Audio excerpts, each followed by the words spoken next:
Good morning, Ummers! Oh, man, I love that song. And boy, is God an awesome God, right?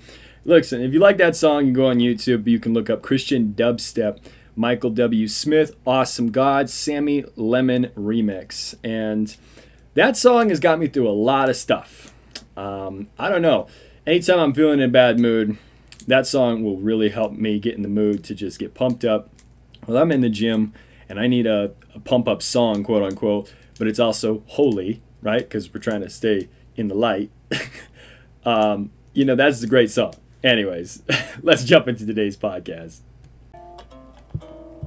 Yeah, we got those cozy, wintry vibes going on now, everybody. Just listen to that. It's like butter. All right, let's keep on going. Guys, today we are giving thanks to the Lord. Let's start off in Psalms 118. Give thanks to the Lord, for he is good. His love endures forever. Let Israel say, his love endures forever.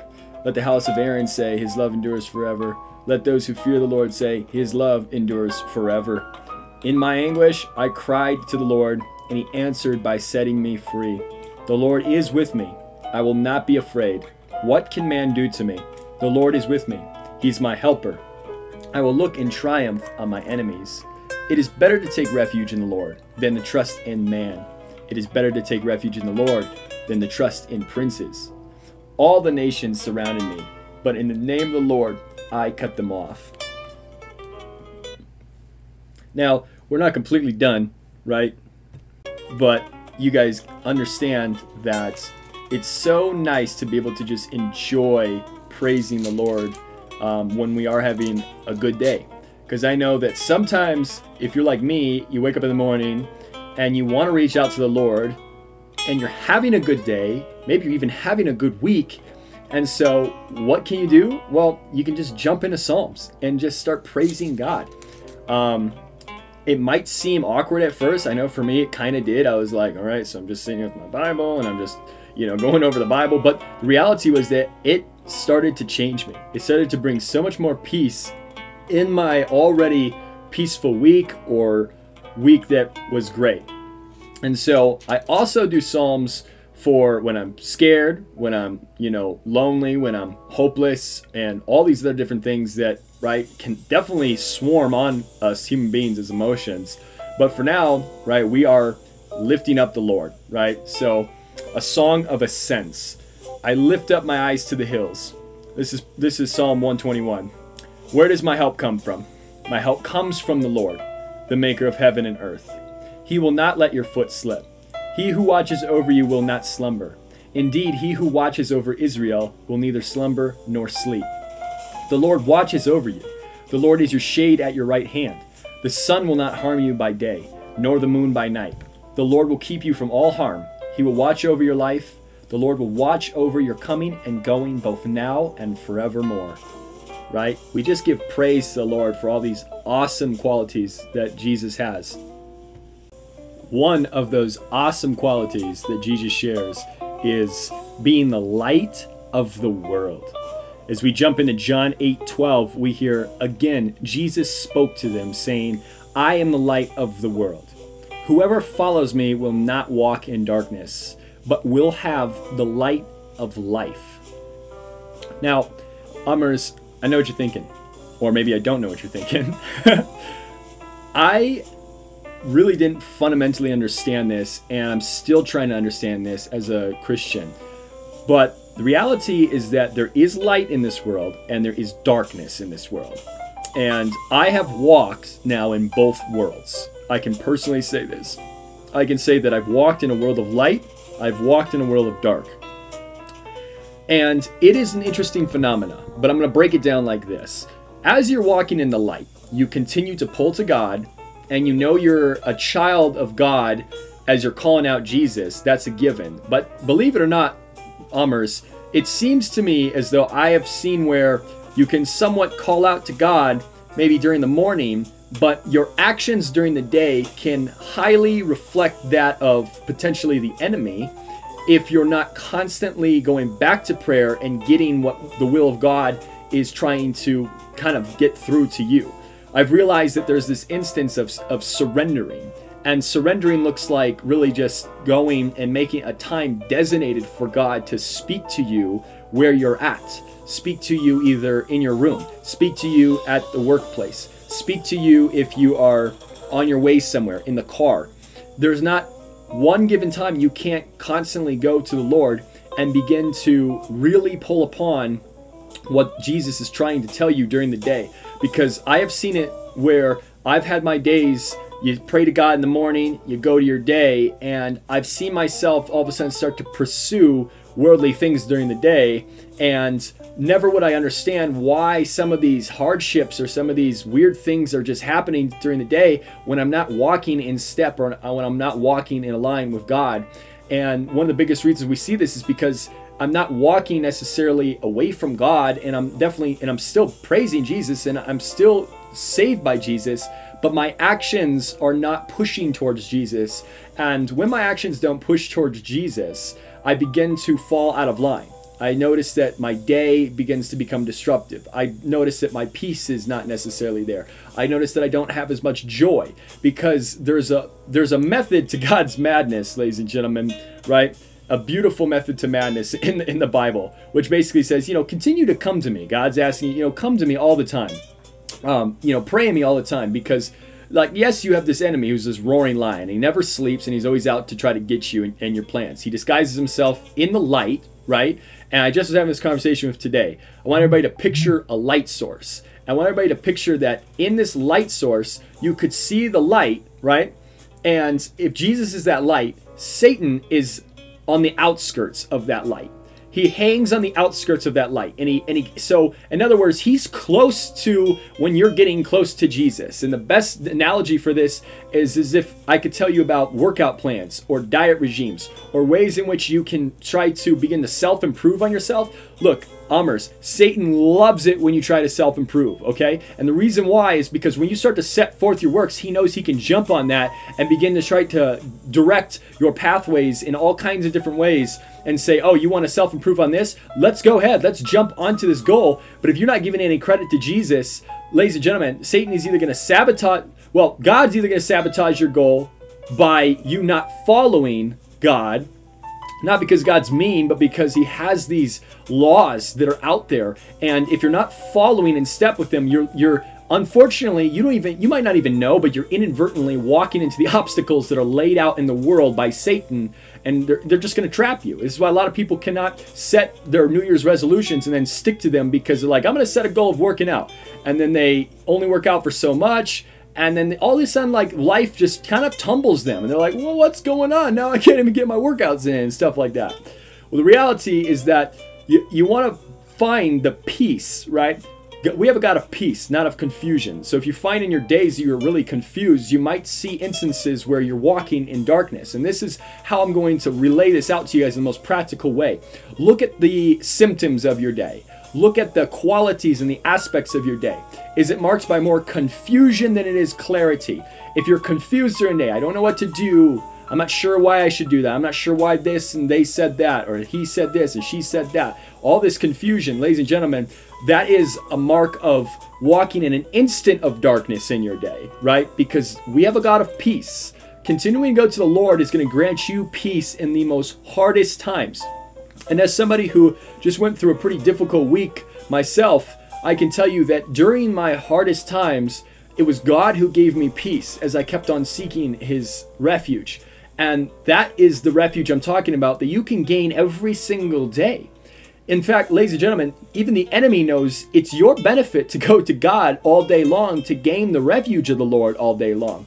It's a win-win situation when you're walking in light, and life might even become somewhat dreamlike because you feel like you're really pulling towards this light source where you're constantly seeking the peace, you're constantly seeking kindness, you're constantly seeking the power of Jesus, which is then in turn building and strengthening your faith in Jesus, which is then building and strengthening that faith that you're looking for to have in your day and going towards the things that are in your day, right? It's a win-win situation. The Lord does not neglect his people. The Lord loves his people. The Lord gives grace, ladies and gentlemen, to the wicked. The Lord gives grace to the entire world.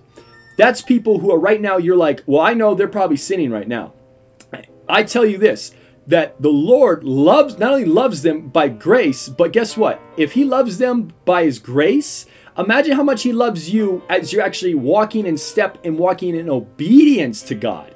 You're going to find that the more you push towards Jesus, the more perhaps challenging life can get, but in the best way possible. It will make you feel more alive than the drugs, like drinking or even doing other drugs and substances. I've realized that Jesus is my drug, right? And it just goes to show that this only is capable of seriously getting into your prayer time, designating that time during the day for your prayers, whether it's 1, 2, 3 times a day. The more you go to your prayer, the more benefits it is. Now, see, Satan doesn't want you to know that. He wants you to think that, oh no, if you go to your prayer this amount of time, well, what are you, some holy person? What are you trying to become extra? What are you trying to be more than this? You just go back and say, yeah, in fact, I'm walking with Jesus. I'm walking in the light. And the more you do that, ladies and gentlemen, the more you're going to find Jesus protecting you every single time against the schemes of the devil.